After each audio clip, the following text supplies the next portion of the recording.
మీ ఎలాంటి వ్యాపార ప్రకటనలకైనా వెంటనే మా ఛానల్ సంప్రదించండి. నమస్తే. ఈరోజు మన స్టూడియోలో ప్రముఖ తంత్ర జ్యోతిష్యులు, జ్యోతిష్ రత్న, జ్యోతిష్ సామ్రాట్ చింతా రుక్మన్ గదర్ గారు మనతో ఉన్నారు. సో గురుగారితో మాట్లాడేద్దాం. నమస్కారం గురుగారు. మాతృదేవోభవ, పితృదేవోభవ, ఆచార్య దేవోభవ. ఓం నమో మాందేశ్వరాయ నమః. గురుగారు, అక్టోబర్ మాసం విశేషంగా వృషభ రాశి వాళ్ళకి ఎలా ఉండబోతుంది, ఎలాంటి ఫలితాలు ఈ నెల వీళ్ళు ఎక్స్పెక్ట్ చేయొచ్చు అంటారు? మనకి విజయదశమి ఉంది, దివాళీ కూడా ఉంది నెల. సో ఓవరాల్ ఎలాంటి జాగ్రత్తలు తీసుకోవాలి వీళ్ళు? 2025 సంవత్సరం అక్టోబర్ మాసం వృషభ రాశి వాళ్ళకి ఎలా ఉందో తెలుసుకునే ముందు ఈ రాశి యొక్క కొన్ని ప్రత్యేకమైన విషయాలు మనం మాట్లాడుకుంటున్నాం. ప్రతి మాసం కూడా ప్రతి రాశి సంబంధించి అలా తీసుకుంటే వృషభ రాశి వాళ్ళకి సహజ లక్షణాలు మనం ప్రత్యేకతలు చెప్పుకుంటే, పట్టుదలకు మారుపేరు, ముందు చూపుకి మారుపేరు. వీళ్ళు చాలా చక్కటి ప్లానింగ్, మైండ్ గేమ్, అంటే మంచి ప్రిపేర్డ్గా ఉంటారనమాట. ఎందుకు అంత బలంగా చెప్తున్నానంటే, సాక్షాత్ శ్రీకృష్ణ భగవానుల వారే రోహిణి నక్షత్రం వృషభ రాశి వృషభ లగ్నంలో పుట్టాడు ఆయన. అది మొత్తం మైండ్ గేమే. ముందు ఏం చేయాలి, ఎవరికి ఎక్కడ చెక్ పెట్టాలి, ఏది ఎట్లా సెట్ చేయాలి, స్టింగ్ మాస్టర్ అంటారు చూడండి, లేదంటే కింగ్ మేకర్ అంటారు చూడండి, లేదా స్టీరింగ్ కమిటీ చైర్మన్ అంటారు. వీళ్ళ చేతిలో మొత్తం ఉంటుంది. వీళ్ళు ఫ్యామిలీ ఫస్ట్, ప్రపంచం నెక్స్ట్ అంటారని మనం ఇంతకుముందు వీడియోలో కూడా చెప్పుకున్నాం అనమాట. పట్టుదలకు మారిపోయారు. నిర్ణయాలు అంత ఈజీగా మారవు. చిన్న విషయాన్ని కూడా సర్దుకోరు, అడ్జస్ట్ చేసుకోరు. వీళ్ళ సపోర్ట్ ఉంటే, వీళ్ళ సపోర్ట్ను లేస్తాయికనే వెళ్తారు, కానీ వీళ్ళతో ఏకడమే చాలా కష్టం. అంటే చిన్న చిన్న విషయానికి కూడా ఖచ్చితంగా ఉండడమే కారణం, అంత ఇంకేం లేదు. అది మంచిదే, కానీ అన్ని సందర్భాల్లో ఒక్కోసారి బెడిసి కొడుతూ ఉంటుంది. ఈ రాశికి రాశి జీవకారకత్వం ఎద్దు, కాలపురుషుడికి 2వ స్థానం, అంటే ధనస్థానం, క్యాష్ అనేటువంటి తెలియజేశారు అనమాట. మరి షేర్ మార్కెట్లో బుల్ రన్ అంటారు కదా, అక్కడ కూడా ఎద్దు పెట్టింటారు. వాళ్ళని జ్యోతిష్యం చూసుకోలేదు, ఆటోమేటిక్గా వాళ్ళకి ఆ ఎద్దు పరిగెత్తినట్టే పెడతారు. అది ఆటోమేటిక్గా కాలపురుషత్వం అలా వచ్చింది. వీళ్ళు గోసేవ అధికంగా చేయొచ్చు. అందుకే శ్రీకృష్ణుల వారు కూడా గోవులు మేపాడు చిన్నప్పుడు.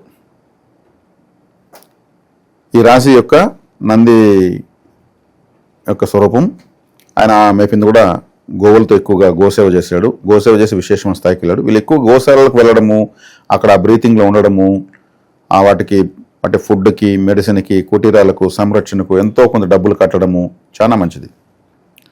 ఇంక వీళ్ళకి ఎన్ని దోషాలను కొట్టుకొని పోతూనే ఉంటాయి. గోసేవ చేసుకుంటే ఇంక వీళ్ళకి తీరందంటూ లేదు. అది వీళ్ళ రాశి యొక్క ఈ మాసం నేను చెప్పిన ప్రత్యేకత విషయము. తర్వాత తీసుకుంటే వీళ్ళకు 2వ స్థానంలో ఉన్న గురువు ఈ మాసం 18వ తారీఖు తర్వాత 3వ స్థానానికి వెళ్ళడము చాలా మంచి విషయము. రాశ్యాధిపతి అయినటువంటి శుక్రుడు నీచబడుతున్నాడు ఈ మాసంలో 5వ స్థానంలో. అది ఒక విచారించదగ్గ విషయము. ఇంకా 4వ ఇంట కేతువు, 10వ ఇంట్లో రాహు. 10వ ఇంట రాహు చాలా మంచివాడు. 11వ ఇంట మనకు శని ఉన్నాడు, వక్రం ఉన్నాడు. కొద్ది కాలం తొందరలో ఆయన కూడా వక్రత్వం కోల్పోతాడు, అది చాలా మంచిదే. ఇక 6వ ఇంట్లోకి ద్వితీయాధిపతి 6వ ఇంట్లోకి వెళ్తున్నాడు. ద్వితీయాధిపతి 6వ ఇంట్లోని క్యాష్, ధనస్థానాధిపతి 6వ ఇంట్లోకి వెళ్ళడము, ధనకారకుడు 3వ ఇంట్లోకి రావడము, ఇది ఒక వెరైటీ కాంబినేషన్. ఇది ద్వితీయాధిపతి 6వ ఇంట్లో ఉన్నప్పుడు ఏమంటే, 6వ స్థానం అంటే రుణాలు, సర్వీస్, మనం చేసేటువంటి ఉద్యోగం, ఇలాంటివన్నీ 6వ స్థానం సూచిస్తుంది. అక్కడికి ద్వితీయాధిపతి వెళ్తున్నాడంటే వీళ్ళ సర్వీస్లో డబ్బులకు సంబంధించినటువంటి గ్రోత్ ఖచ్చితంగా ఉంటుందని చెప్పచ్చు. ద్వితీయాధిపతి 6వ ఇంట్లో ఎక్కువ సర్వీస్ చేస్తారు డబ్బు కోసం. ఉద్యోగంలో ప్రమోషన్ వచ్చే కూడా అవకాశం ఉంది. అదేవిధంగా ధనపరమైనటువంటి అభివృద్ధికరమైనటువంటి విషయాలు మరింత ముందుకెళ్తాయి. ఎందుకంటే 6వ స్థానం అయినంత మాత్రాన అది బుధుడికి, ద్వితీయాధిపతికి మిత్రస్థానము. శుక్రుడు నీచబడ్డాడు 5వ ఇంట్లో. శుక్రుడు నీచబడ్డాడు కాబట్టి 5వ ఇంట్లో కులదేవత ఆరాధన ఎక్కువ చేయాలి. వీళ్ళ ఇంటి దగ్గర తెలిసినంత మాత్రం చక్కగా అక్కడికి వెళ్ళొచ్చు, అక్కడికి వెళ్ళాలి కూడా. ఆరాధన చేయడం శుక్రుడు యాక్టివేట్ అవుతాడు. ఇక 7వ ఇంట్లోకి కుజుడు వస్తున్నాడు. కాస్త టెన్షన్ ఎక్కువ ఉంటాయి, ఎక్కువ టెన్షన్ పెట్టుకుంటారు అక్కడ వీళ్ళు. టెన్షన్ పెట్టుకుని చేస్తూ వీళ్ళు అన్ని పనులు సాధిస్తూ వస్తారు. ఇక 10వ ఇంట్లో రాహువు కాబట్టి రాహు 10వ ఇంట్లో చాలా బలవంతుడే. 10, 11, అదేవిధంగా 3 ఈ స్థానాల్లో రాహు మంచి ఫలితాలు ఇస్తాడు. కాబట్టి 10లో రాహు రావడం వీళ్ళకు ఇంతకుముందు కూడా మనం చెప్పాము చాలా శుభ ఫలితాలని. వీళ్ళకి అన్నిటికి మించి ప్లస్ పాయింట్ ఏంటంటే 10వ ఇంట్లోనే వీళ్ళ గ్రహణం జరగడం వీళ్ళ ప్లస్ పాయింట్. గ్రహణం వల్ల ప్రయోజనాన్ని పొందే రాసుల్లో మొదటి వరుసల్లో వృషభ రాశి కూడా ఒకటి, దశమ కేంద్రంలో కావడం. కాబట్టి గ్రహణం అనుకూలంగా ఉంది. గ్రహాలు ఇక్కడ నేను చెప్తుంటే కొంచెం కన్ఫ్యూజ్గా అనిపిస్తుంది, కానీ బెనిఫిట్స్ నేను ఎలా తీసుకోవాలో చెప్పాను అనమాట. అలా తీసుకుంటే చాలు. ఇప్పుడున్న గ్రహాల నుంచి మనం అవుట్పుట్ తనిఖీ తీసుకోవచ్చు. స్ట్రైట్గా కాకుండా కొంచెం ఐడియాలజీతో గ్రహాలు కొంచెం మన ఫలితాలు ఇవ్వడానికి సిద్ధంగా ఉంటాయి. ఇప్పుడు మనకు ఉంది, ఒక చోట ఫలితం ఉంది, మనం వెళ్ళి తీసుకోవాలి, అదే రాదు. అది ఎలా వెళ్ళాలి అక్కడికి అనేది మనం రూట్ చూపిస్తున్నాం. కాబట్టి గ్రహాల ఆరమరిక బాగానే ఉంది. 3వ ఇంట్లో గురువు ఉచ్చస్థితి గ్రహం 3వ ఇంట్లో ఉన్నప్పుడు ఏమవుతుంది, కమ్యూనికేషన్ స్కిల్స్ పెరిగిపోతాయి వీళ్ళకు. ఇప్పుడు ఒక ఫజిల్ అనుకోండి, ఆ ఫజిల్లో ఇలా ఇలా ఇలా రెండు దిప్పు ఉంటుంది. ఆ ఫజిల్ని ఛేదించాలంటే మెల్లగా మనం ఎలా రావాలో చూస్తాం కదా, సేమ్ ఇప్పుడు అలా ఫజిల్ లాగా ఉంది, వీళ్ళకు బయటపడిపోవచ్చు. కాబట్టి 3వ స్థానంలో ఉచ్చస్థితి గ్రహం ఉండడం వీళ్ళకి మంచిదే.